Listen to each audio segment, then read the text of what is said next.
Uma vibração terrível O que é isso? sacode o voo 92 da Midland. Tinha uns sons de triturar e cheiros na cabine. O que é, os motores? É evidente que a tripulação ficou abalada com isso. Eu pensava, temos um problema sério. Um dos piores acidentes da história britânica. Tem uma causa surpreendente. É difícil aceitar que pudessem cometer um erro tão básico. E muda a aviação comercial para sempre. O aprendizado com esse incidente mudou o jogo.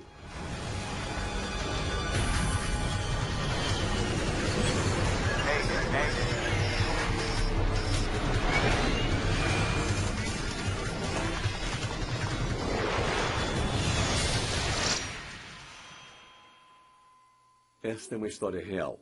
Ela é baseada em relatos oficiais e depoimentos de testemunhas.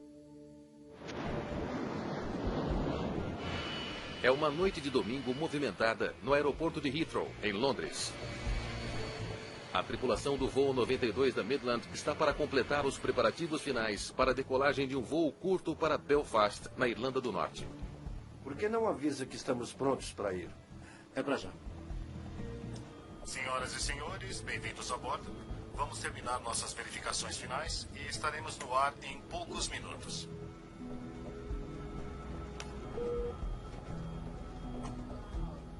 Há 118 passageiros no voo, incluindo o soldado britânico Nigel Baldwin, voltando ao serviço na Irlanda do Norte. Eu estava animado, foi um fim de semana emocionante. Eu fiz os preparativos para o meu casamento e... Então eu me acomodei, como todo mundo, sabe, para o que eu achava que seria um voo confortável.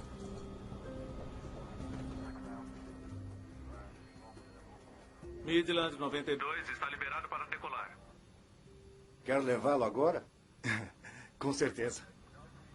O comandante Kevin Hunt trouxe o avião de Belfast.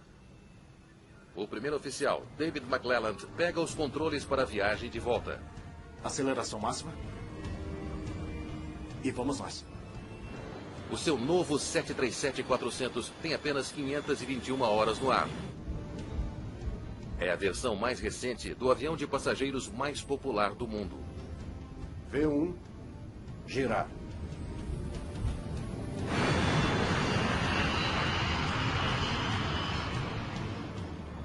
A duração do voo está programada para 75 minutos. Midland 92, liberado para o nível de voo 350. À medida que o voo 92 deixa o espaço aéreo apinhado em torno de Heathrow, o controlador permite que a equipe suba para sua altitude de cruzeiro, 10.600 metros. Nível de voo 350, Midland 92.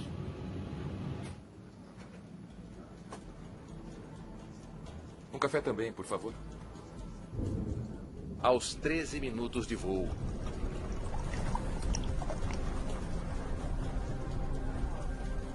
O que é isso?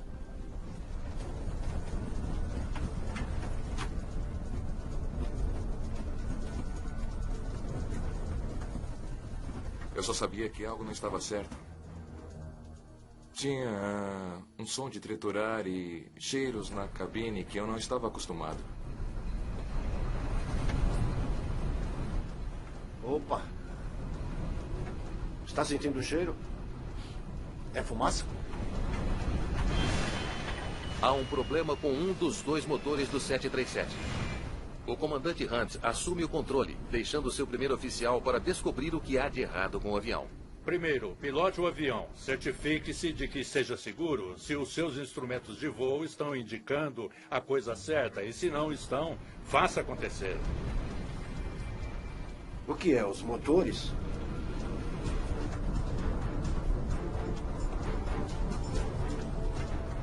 Isso não deveria estar acontecendo. Dava para ouvir e dava para sentir fisicamente. Era como um zumbido, uma vibração. É fogo, Kevin. Em que motor? É o esquerdo. Hã? Ah, não, é o direito.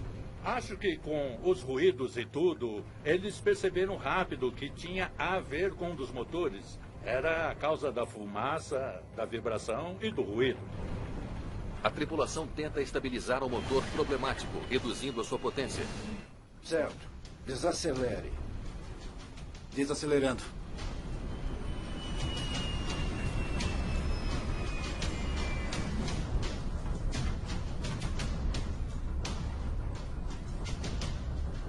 Vai dar tudo certo, moça. Eu pensava, eles têm muitos controles no cockpit. Sabe o que estão fazendo?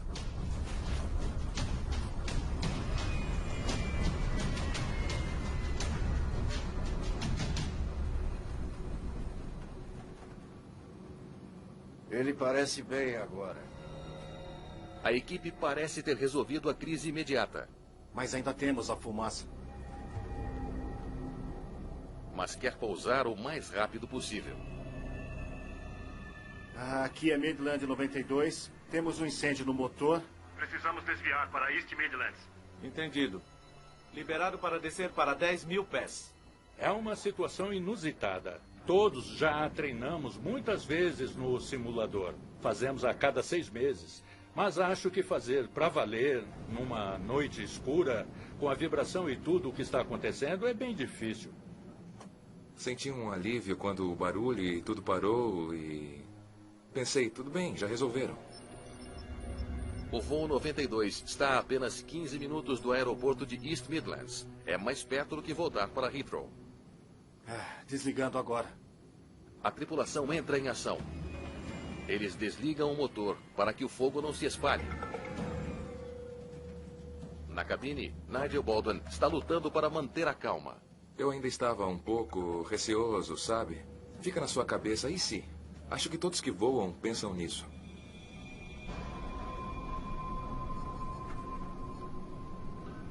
Senhoras e senhores, tivemos um problema com o motor direito. Nós o desligamos e fomos desviados para o aeroporto East Midlands. Os comissários e comissárias vieram recolher as bandejas e pedir para apertarmos o cinto, então sabíamos que estavam tomando precauções.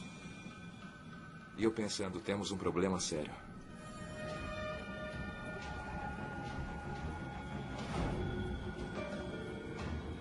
Luzes de aterrissagem.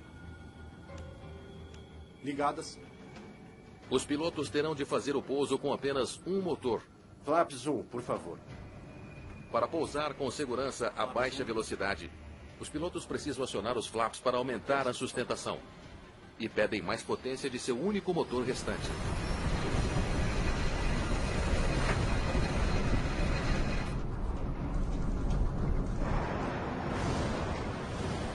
De repente, o ruído começou de novo e dessa vez ficou pior. Os pilotos enfrentam um novo perigo terrível. Estamos perdendo outro motor. Incrivelmente, o motor esquerdo está falhando agora. Logo, o avião poderá perder totalmente a potência. Fogo no número 1. Um alarme avisa os pilotos que o fogo está consumindo o motor. O voo 92 está a menos de 300 metros do chão. Os pilotos precisam pensar rápido. Tente religar o outro motor. Eles tentam reiniciar o motor que desligaram. Não está, eu não estou conseguindo. Ele não liga. Um motor está apagado, o outro está em chamas. Eu me lembro que as chamas saíam por cima do motor e também pelos lados. Preciso planar ao máximo. O comandante Hunt puxa o nariz do avião para cima, na esperança de ficar no ar o tempo suficiente para chegar ao aeroporto. Mas cada vez mais, os alarmes disparam no cockpit. Droga! O aviso de stall sacode os controles do comandante. Um sinal fatídico de que estão prestes a perder a sustentação.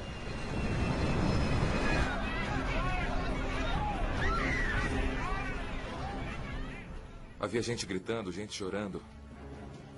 Gente com medo de morrer.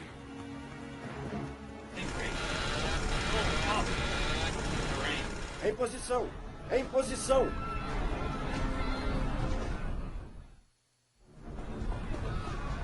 Preparem-se para um pouso forçado.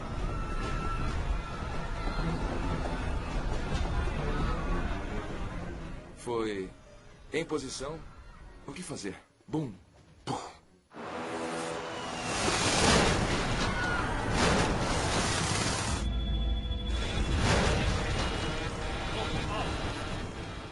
fosse o ruído do vento passando, haveria um silêncio total. Deve ter sido uma sensação muito estranha.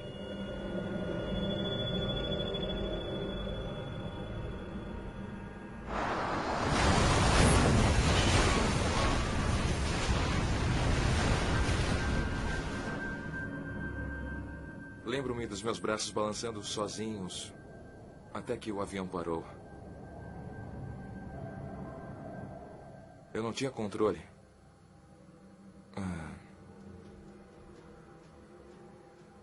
O que é bem sinistro. O voo 92 da Midland chocou-se contra um barranco ao lado da autoestrada M1, a apenas 800 metros do aeroporto. Se tivessem 15, 20 segundos a mais de potência antes do motor falhar, teriam chegado lá. Foi dolorosamente perto.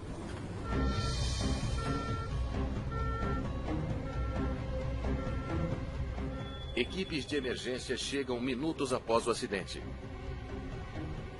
Mas chegar aos sobreviventes é um grande desafio.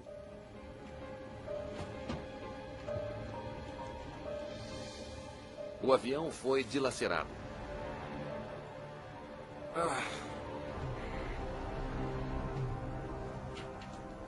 Enquanto as equipes de emergência lutam para retirar os escombros, Nigel Baldwin faz o que pode para ajudar uma passageira.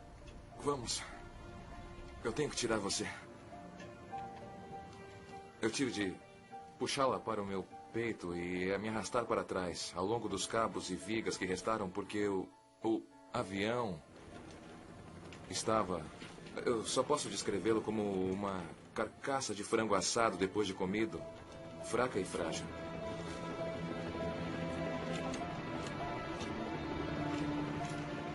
A fuselagem partida parou num barranco íngreme, onde corre o risco de deslizar e matar mais pessoas. Peritos de investigação de acidentes aéreos aconselham os socorristas sobre a melhor maneira de fixá-la. A nossa visão foi pragmática, a cauda amarrada às árvores para ela não cair.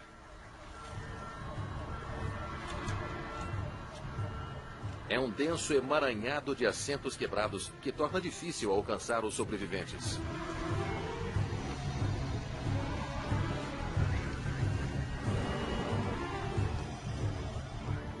O resgate se surpreende ao saber que ninguém dirigindo na movimentada estrada M1 ficou ferido. Na verdade, não houve vítimas em terra, e isso foi notável. 87 das 126 pessoas a bordo estão vivas, mas muitos estão feridos, incluindo o comandante Hunt, com uma lesão na coluna. Por causa da inclinação do barranco em que a aeronave estava, os serviços de emergência formaram uma corrente humana. À medida que as vítimas eram retiradas dos destroços, as macas eram entregues de uma pessoa para outra, até que pudessem ser colocadas em ambulâncias. Terminado o resgate, o Serviço Britânico de Investigação de Acidentes Aéreos finalmente pode começar a trabalhar. Rob Carter é um dos primeiros investigadores a chegar. Chegamos ao local do acidente tarde da noite. Todos os serviços de emergência estavam lá, ambulâncias, bombeiros, polícia. Alguns membros da imprensa começavam a chegar. Havia muita atividade, levei um minuto para avaliar o que estava acontecendo.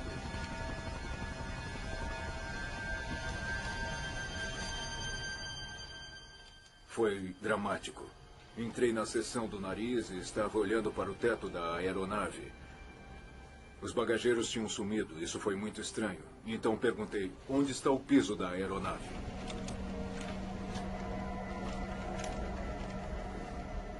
O acidente forçou o bloqueio da M1, uma das principais artérias de tráfego de carros.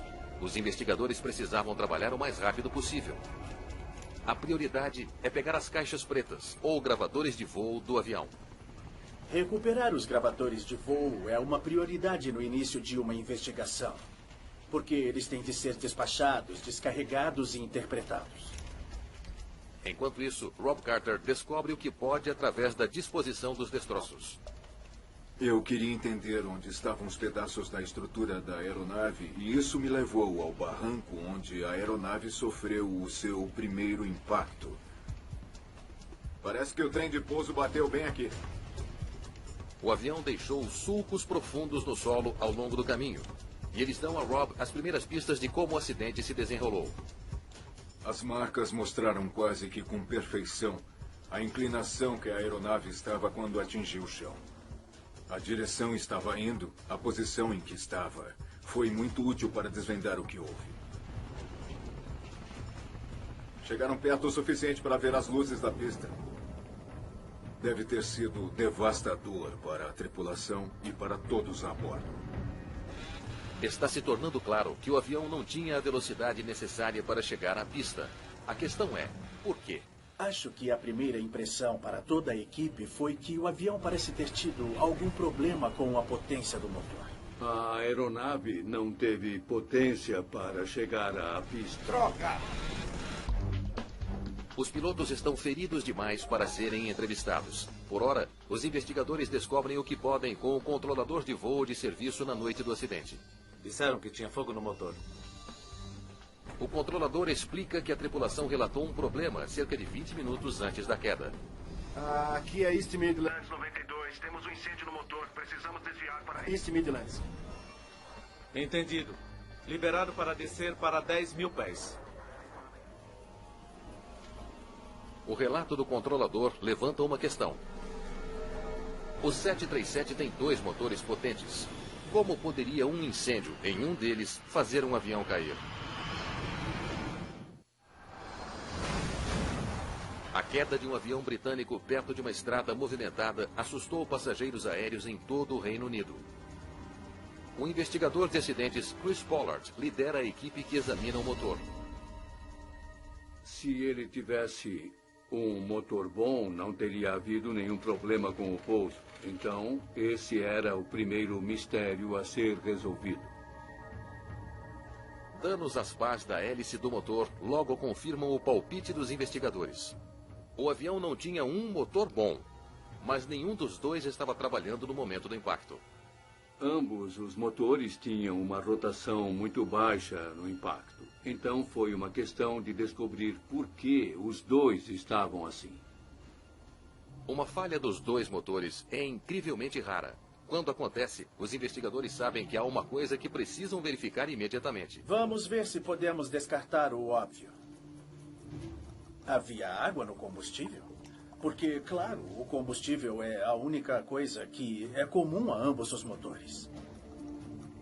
Se houvesse água contaminando o combustível, seria fácil de detectar. A água é mais pesada do que o combustível de jato e vai afundar formando uma camada visível. Então não há água alguma. Sendo assim, podemos eliminar o combustível. No voo 92, no entanto, o combustível não era o problema. Não há sinal algum de contaminação do combustível e os tanques não estavam vazios. Nível de voo 350, Midland 92. Há outra possibilidade. Pássaros são um grande perigo para a aviação. Quando eles são sugados por motores a jato, podem causar danos enormes. Se os motores do voo 92 foram desativados por pássaros, vestígios de sangue e tecido brilharão sob a luz ultravioleta. Àquela altura não tínhamos prova alguma. Apaguem as luzes. Não havia nada demonstrando que a colisão com uma ave foi a causa da distorção daquele grupamento de paz. O voo 92 caiu a menos de 1,5 km da cidade de Kegworth. Muitas testemunhas viram o avião descer com um motor em chamas. Mas alguns dão conta de um segundo detalhe intrigante sobre o acidente. Parecia com um misturador de cimento. Foi horrível. Era um barulho que não se associa com um avião, a menos que se esteja em apuros. As testemunhas ouviram barulhos estranhos que vinham da aeronave. Alguém descreveu como algo metálico sendo triturado. Algumas testemunhas viram destroços caindo em fazendas a mais de 3 quilômetros do local do acidente. A polícia forneceu uma equipe de busca para uma busca minuciosa nas áreas do entorno e eles voltaram com muitos fragmentos. Estes provavelmente são os primeiros pedaços que caíram do avião, tornando-se essenciais para as origens do desastre. Christopher precisa descobrir por que esses pedaços se desprenderam. A resposta dirá a ele o que causou o problema no motor que forçou o desvio para East Midlands. Enquanto Christopher trabalha nos motores, o resto da equipe se volta para a melhor pista que eles têm: os gravadores de voz e de dados do avião. Ótimo, obrigado. Vamos torcer para que tenha o que precisamos. Acho que demorou vários dias para fazer o download e garantir que o que tínhamos eram os dados corretos e que os interpretamos corretamente. O gravador de dados capta mais de 60 parâmetros, incluindo o desempenho dos motores. Então o motor direito para aqui. E o esquerdo falha mais de 15 minutos mais tarde aqui. Sejam quais forem os dois problemas, não ocorreram ao mesmo tempo. Vamos ouvir.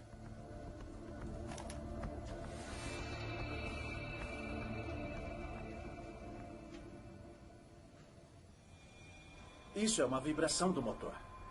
Não pode ser outra coisa. Os investigadores esperam que o gravador de voz do cockpit forneça mais detalhes sobre o que deu errado. Vamos ver o que você faz a respeito. O gravador de voz capta o que está acontecendo no cockpit e os diálogos entre a tripulação e os sons associados ao voo. E neste caso, o que os pilotos disseram um ao outro foi absolutamente crucial. Opa! Alguma coisa o surpreendeu. O quê? Os motores?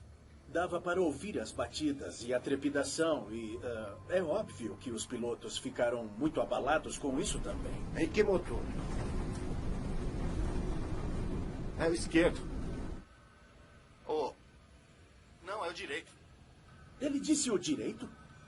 Foi um mistério porque o gravador de voz mostrou que ele aparentemente optou por dizer que o motor direito tinha problemas. Não vejo nada de errado com o motor direito a essa altura. Suspeitávamos que o motor direito havia sido desligado, mas que era o motor esquerdo que tinha problemas. Era vital ter a versão da tripulação sobre esses eventos. Eu lhe direi o que puder. É tão importante para mim entender o que houve como é para você. O comandante ainda está se recuperando de seus ferimentos, então os investigadores contam com o primeiro oficial para lhes dizer tudo o que se lembra sobre a crise. É uma aeronave praticamente nova. O que deu errado? Nós não entendemos. Diga-nos o que houve. Começou as vibrações no motor direito. As vibrações foram violentas. O comandante Hunter sugeriu... Desacelere-o. Desacelerando. Posso pegar um copo d'água?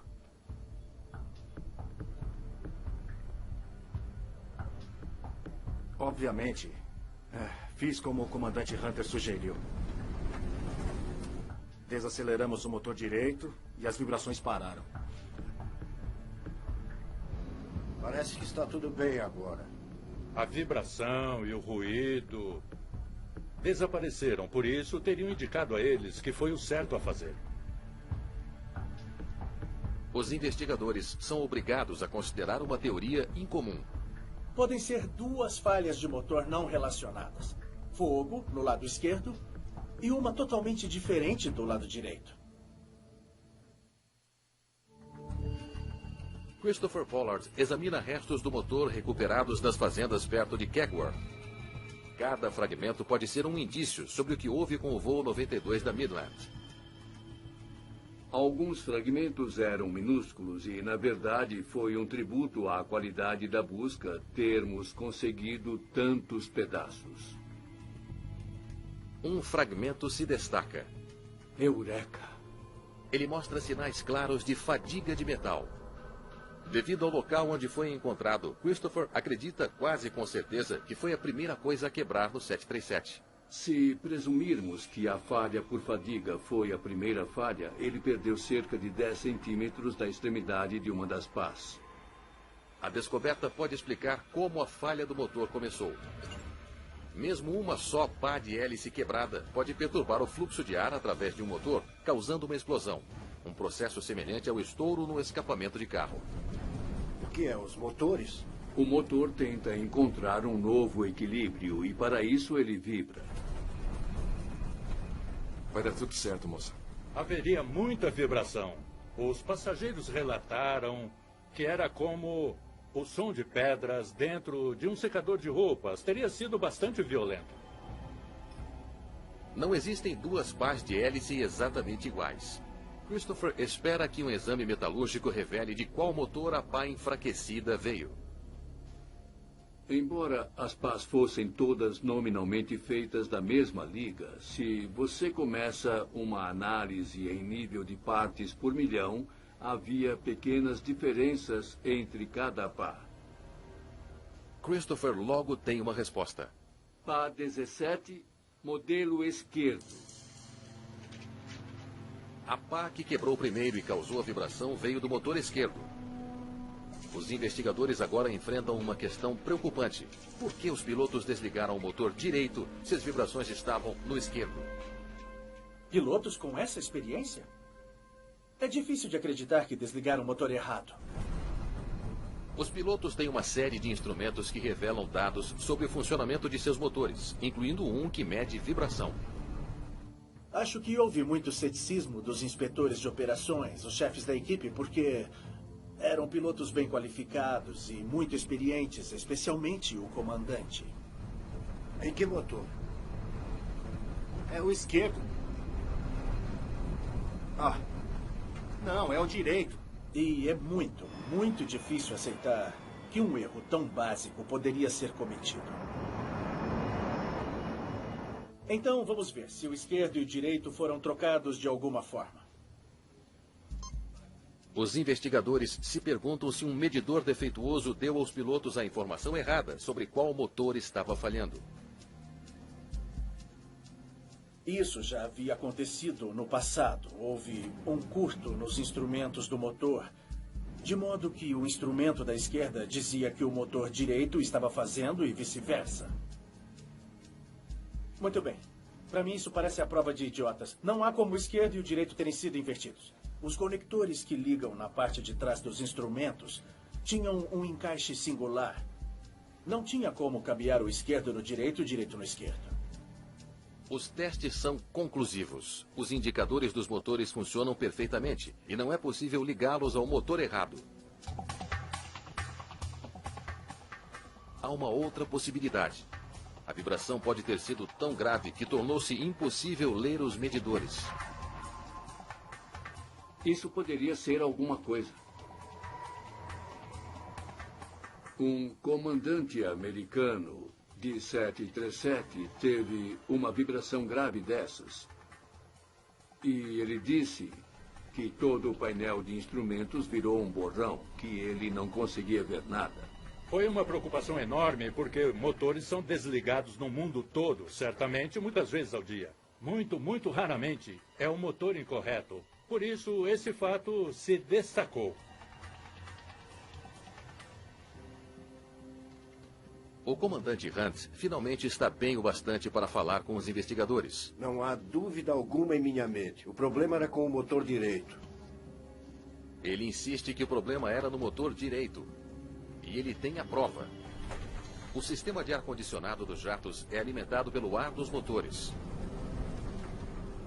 E depois de mais de 13 mil horas pilotando os jatos, o comandante Hunt conhece a relação complexa entre os motores e os sistemas que eles alimentam.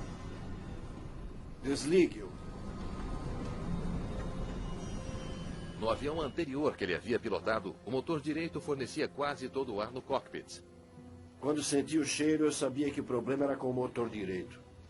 Como eles estavam sentindo cheiro no cockpit, pensaram que era o indício de que o motor direito estava com um grave problema mecânico. No 400, o ar-condicionado puxa ar de ambos os motores. É uma suposição trágica. Investigadores descobrem que, nesta nova versão do 737, ambos os motores fornecem ar para o cockpit. Não temos consciência de como tomamos decisões, então se temos uma imagem mental errada da situação, a nossa decisão será baseada na consciência meio incorreta, o que pode nos dar o resultado errado. O comandante tem outro bom motivo para acreditar que era o motor direito. O copiloto lhe disse isso. É o esquerdo. Ah, não, é o direito. Desacelere-o. Eu só gaguejei um pouco, foi só isso. Acho que nunca vamos saber porque ele mudou de ideia no meio do diagnóstico. Estamos conversando com pessoas que acabaram de passar por um trauma e pedindo para explicar os seus processos de pensamento. Certo, aqui estão os indicadores. A disposição dos instrumentos do cockpit pode fornecer uma explicação parcial. Direito. Viram? Dá pra ver como se pode confundir tudo. Os equipamentos que medem a vibração ficam no lado direito do painel. Sob estresse, o copiloto pode ter pensado que eles correspondiam ao motor direito. O problema foi definitivamente no motor direito. Mas a teoria não se sustenta. Se os pilotos desligaram o motor on, que era o direito, por que a vibração parou de repente no motor defeituoso, que era o esquerdo? Eles reduziram a potência no motor direito. Mas, de alguma forma, o motor esquerdo se acalmou. Está faltando um dado importante neste quebra-cabeça. Investigadores analisam tudo o que os pilotos fizeram durante o voo 92. Na hora da crise, eles reduzem a potência do motor direito. Parece que está tudo bem agora. Os problemas de motor parecem parar. Não tenho dúvida de que isso sugeriu a eles que tinham feito a coisa certa e que o problema estava no motor direito. Os dados mostram que o copiloto fez um ajuste fundamental segundos antes da vibração parar. É isso, é claro. Ele teve que desligar o acelerador automático. Desacelerar. Para reduzir a potência do lado direito, o piloto deve primeiro desligar o acelerador automático. Autoacelerador desligado. A parte do piloto automático que regula a potência do motor. Mudar para manual tem um efeito colateral imprevisto. Isso reduz a potência para o motor esquerdo, levando a uma melhoria temporária, mas dramática no desempenho. Estava danificado, mas razoavelmente estável, operando numa potência mais baixa, que é tudo o que precisava, porque eles estavam descendo em direção ao campo de pouso. Esse deve ter sido o golpe fatal, porque eles sentiram que o que tinham feito, desligar o motor direito, era a coisa correta que se tinha a fazer. Vamos lá. Tudo depois que a fumaça e as vibrações começaram, por favor. Os sons do gravador de voz do voo 92 revelaram que os pilotos tiveram outro desafio. Vamos ver o que temos aqui. Vibrações, fumaça... Quando começam a avaliar a crise, são interrompidos por uma chamada de rádio. Midland 92, você está liberado para descer para o nível de voo 40. Descendo para o nível de voo 40, Midland 92. Você quase quer dizer a eles, não falem com o controlador de tráfego aéreo. Continuem analisando o problema, vocês vão chegar lá. Os cabelos do meu pescoço ainda estão de pé porque quero que a próxima vez que eu o ouça, seja diferente. O voo 92 quase conseguiu pousar com seu motor direito desligado. O avião voou por cerca de 17 minutos apenas com o motor esquerdo, que estava danificado. Potência, por favor. O que provocou a falha mortífera e fez o motor explodir em chamas?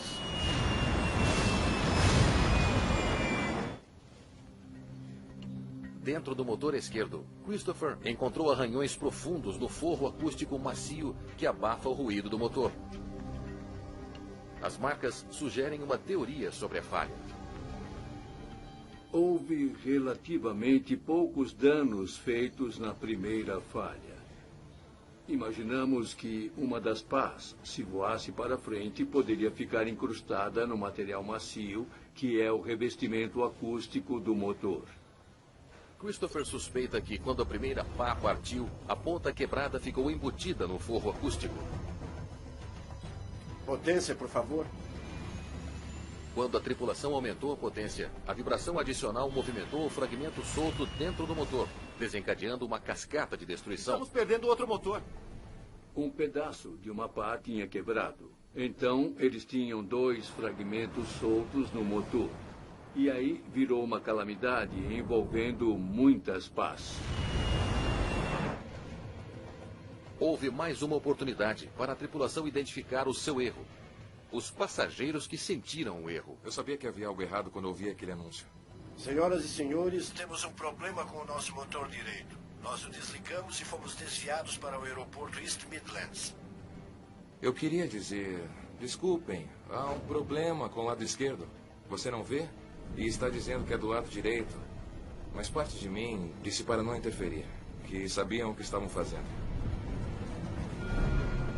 A tripulação tenta reiniciar o motor que desligaram por engano. Mas eles estão perto demais do chão. No momento em que o motor falhou de vez, não houve tempo suficiente para ligar o outro motor, porque o arranque de um motor a hélice leva um tempo considerável. Sem motores, o acidente é inevitável.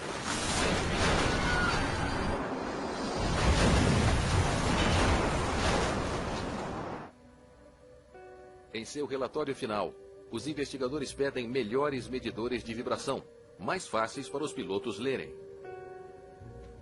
Eles também destacam a importância de uma boa comunicação entre o cockpit e o controle.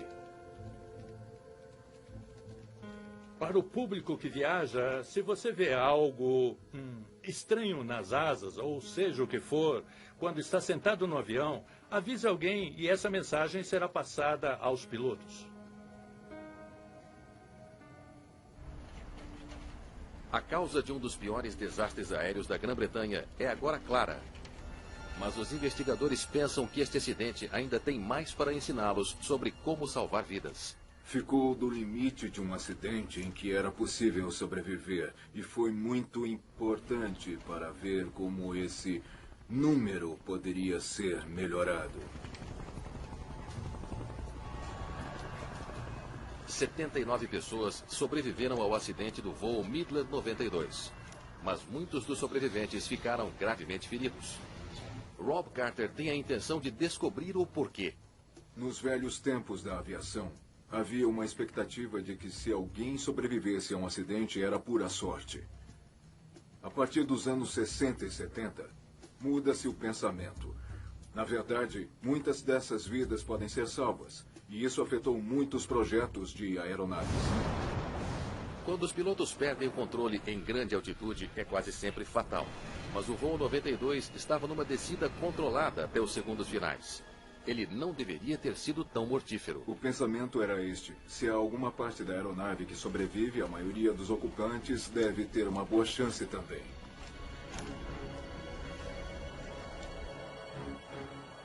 Registros médicos fornecem detalhes sobre as lesões de todos os passageiros. Nós ficamos muito tocados. Este é um negócio muito humano, caso contrário não poderíamos trabalhar nisso. Rob relaciona o destino de cada passageiro ao seu assento no avião. Na parte da frente da aeronave foi o pior, e em seguida a área logo atrás da asa. As melhores áreas estavam na cauda do avião. Carter se pergunta por que alguns locais foram muito mais perigosos do que outros. Os assentos quebrados da cabine fornecem uma pista intrigante. Havia uma série de recursos de engenharia nesses assentos que não tínhamos visto antes e que eram muito importantes. Alguns dos piores ferimentos foram de passageiros sendo atingidos por assentos soltos. A descoberta suscita uma questão. Assentos dos aviões são projetados para absorver as poderosas forças G de um acidente de avião, para ajudar a proteger os passageiros. Então, por que não os protegeram? Dados de testes da Administração Federal de Aviação dos Estados Unidos confirmam que os assentos podem aguentar até 16 Gs, mais do que o suficiente para absorver o acidente perto de Kegworth. Os assentos são melhores do que deveriam ser. Algo claramente deu errado. Rob Carter examina os assentos deformados do voo 92 em busca de pistas sobre por que eles se soltaram.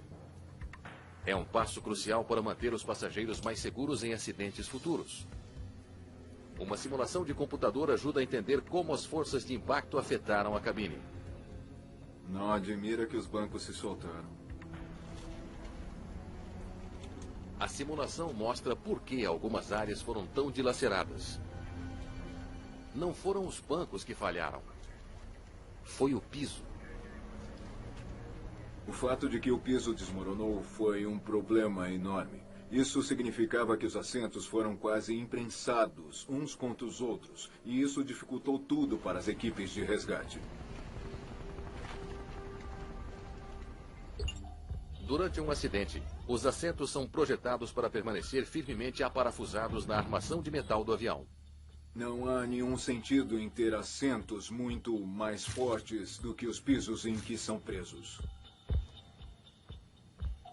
Mesmo em áreas onde o piso ficou intacto, muitos passageiros ficaram gravemente feridos quando bateram a cabeça no banco à frente deles. Em posição! Em posição! Os passageiros do voo 92 foram advertidos pelo comandante para assumir a posição de impacto. Ela deveria ter fornecido alguma proteção contra ferimentos como esses. Antes desse acidente, parecia que muitas companhias aéreas tinham um monte de recomendações diferentes para posições de impacto. E eu não acho que estavam cientificamente fundamentadas. Rob analisa a posição de impacto recomendada pelas companhias aéreas no Reino Unido. Conseguimos descobrir o que houve com o corpo das pessoas num impacto. E conseguimos comparar isso com o que os médicos nos disseram que tinham sofrido, tanto as pessoas que tinham sobrevivido e as pessoas que tinham morrido. Os resultados são dramáticos, revelando sérios problemas com a posição de impacto recomendada. Frequentemente, ferimentos na cabeça e no pescoço em especial ocorrem quando a cabeça das pessoas é balançada descontroladamente com um impacto, porque os nossos músculos do pescoço não são fortes o suficiente para impedir isso e também ser disparado contra o encosto do banco da frente. As descobertas contribuem para melhorias significativas. Especialistas agora recomendam que os passageiros se dobrem para frente, tanto quanto possível, com a cabeça para baixo e os braços ou envolvendo as pernas ou apoiados no banco à sua frente. Tudo acontece muito rápido, nenhum de nós pode controlar isso conscientemente. É uma questão de tentar nos colocar numa posição em que os efeitos do impacto serão os menores possíveis. Desde a queda do voo 92, o projeto de aeronaves também evoluiu. Os pisos são agora muito mais fortes. Bagageiros têm suportes mais resistentes e são muito menos propensos a entrar em colapso. O que foi muito animador foi que a atitude das entidades regulamentadoras e dos fabricantes de aeronaves decidiram que o que realmente importava era que o fato dos bagageiros caídos não era aceitável. E o fabricante teve um trabalho enorme para se certificar de que esse tipo de coisa não aconteceria de novo. Depois da investigação, a companhia aérea demitiu os pilotos. Tenho sentimentos ruins em relação a eles. Sempre vai haver vítimas de erros de outras pessoas. E eu acho que o melhor que podemos fazer é aprender com esses erros. É gratificante que esse acidente levou a mudanças reais e melhorias reais em relação a acidentes. É muito triste que tenham vindo à custa de muitas pessoas morrendo, de muitas pessoas sendo feridas, da vida de muitas pessoas sendo alteradas. Isso é trágico. Só estou feliz porque algo bom saiu disso. O que foi aprendido com esse incidente mudou a indústria da aviação e voar agora é extremamente seguro. A parte perigosa é chegar ao aeroporto.